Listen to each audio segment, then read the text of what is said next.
Season 3 is here, and the water is destabilizing fast.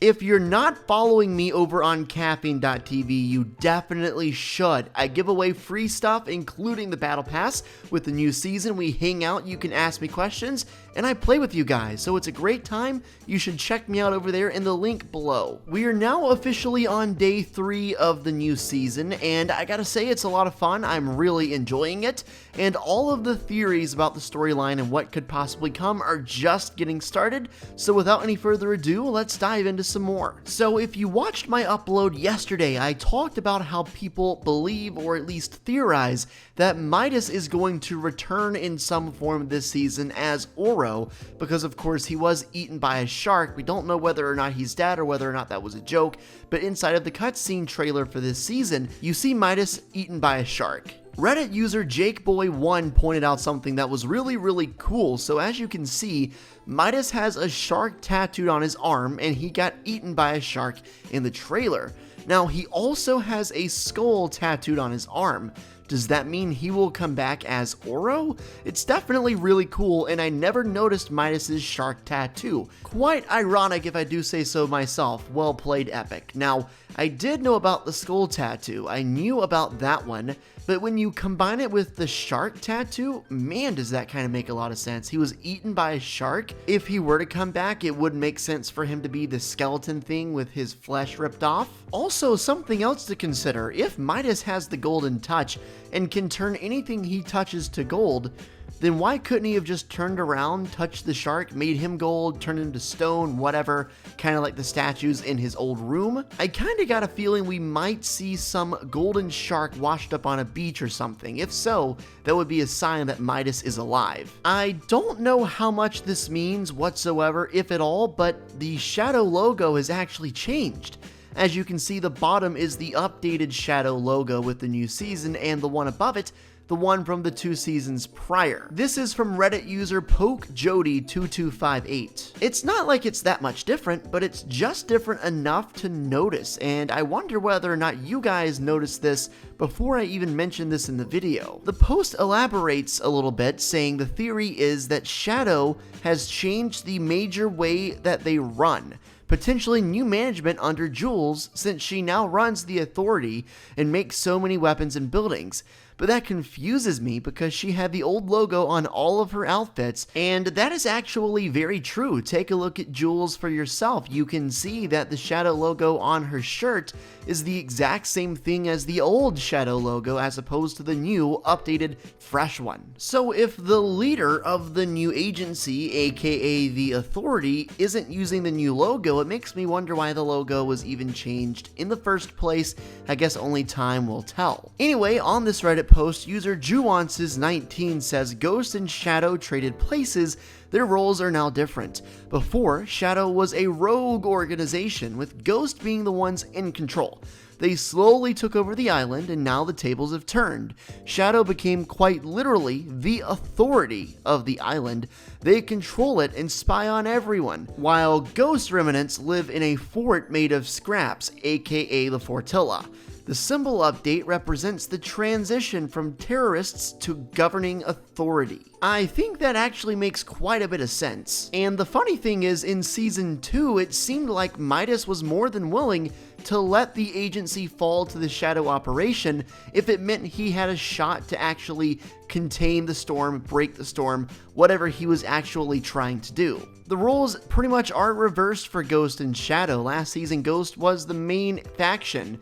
This season, Shadow is the main faction, with Ghost being all but wiped out except for one place. And like the Reddit post just said, I do believe that the updated logo is more than anything a sign of authority, meaning they are no longer taking a back seat to the Ghost operation, because they themselves are now the main one. Moving right along, here's a theory from XXGamer507 who says the reason Jonesy asked if we could hear him during the event is because he thinks we only hear gibberish. This is confirmed when we are back on the bus and we hear gibberish. When the device teleported us there, it made it so we can understand what they're saying. There have been very few times in Fortnite's history where any of the characters have spoken English. Most of the time, if they do, it's just complete nonsense, aka the henchmen. However, Jonesy in the event speaking English was one of the rare exceptions, the other exception being the Visitor's tapes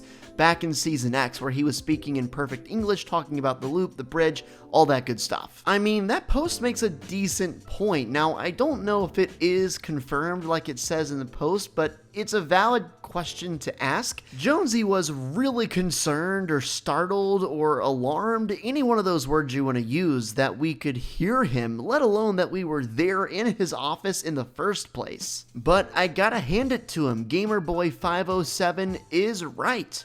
You hear English, and then once Jonesy asks if you can hear him, you're then teleported back out of the office, and that's where all of his voices start to become unintelligible. You cannot hear what he's saying, and even when you get back to the island, for a split second you can hear someone talking, but you have no idea what they're saying. So whatever it is that caused us to go to the actual office with Jonesy must have instilled some power in us, at least temporarily, for us to understand what was being said. Take a listen for yourself at the final sequence of what I'm talking about. Everything is starting to stabilize here. Nothing seems to be... What the... How are you even...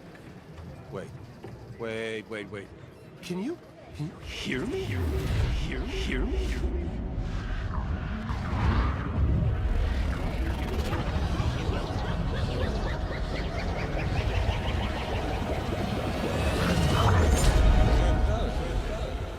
So as you can hear, that is definitely correct, and like I said, Jonesy was so surprised that we could hear him, so it must be assumed that we are not able to understand anyone in the game unless something very special is happening, which definitely happened during the device event. Next up, I want to talk about a couple loading screens within the Battle Pass for this season. As I'm sure you guys know, and as I've said on numerous occasions, the Battle Pass often has hints about what's coming up later in the season. So here's one in particular that I want to talk about. This is a girl skating, and if I do say so myself, I absolutely love the color combos here and would love for this to be a skin in the game and would be so quick to buy it. I don't buy many skins for myself, but when I do, I use code PineapplesYT. Another loading screen that I want to show you is this one, which shows two people sitting in a car, and then of course a statuette of Meowscles in a swimsuit holding a surfboard. Oh my god, he looks adorable. He looks so cute. That is the skin I want the most. Please, Epic, hear my plead. Make this a skin in the game. Now, a reason why I believe that these skins from both the loading screens I showed you have a chance to actually make it into the game is because it's not like this is artwork that's been designed by other people, at least to my extent, because otherwise they would have credited them. They would have said, drawn by this person. It looks like this is something Epic themselves designed, and I could be looking into it a little bit too much, but because of that, I feel like, especially since it's in the Battle Pass, these have a good chance to become actual skins in the game, either in the item shop or unlockable in some other way, but most likely the item shop. Also, they've done this in the past with a skin. You might know him by the name of Drift. Originally, it was just Drift. Then in the item shop, they added Summer Drift, which was pretty much the exact same thing we just saw with the Meowscles. I would say that skin has a good chance to be called Summer Meowscles. Or what if it's Kit? I mean, it could very easily be Kit too, and that would make a little sense as well, considering he is new and in the Battle Pass for the season that we are currently on. So we could see a Summer Kit, which would be really, really cool. Either way, very cute. I'm a big fan of Meowscles and his son. Even though this season is fresh, it's brand new, there's not a lot going on, there are still so many questions that I've accumulated, and I'm sure you guys have, over the past few days about the season storyline. If you're anything like me, you are a perfectionist. You want to know everything there is to know about the storyline and try and piece together as much as you can, and that's pretty much what I do on this channel on a daily basis. So guys, make sure you are subscribed to the channel. That would mean a lot to me. If you made it to this point in the video, you clearly liked it, so if you want to see more, drop a like and subscribe. It would mean a lot to me. Make sure you put any of your theories in the comment section down below that you'd like me to potentially cover in one of my next videos. If I do use it, of course, I will give you credit and a slight shout out. I'll catch you in my next upload, and until then guys, take it easy, be safe, and peace out.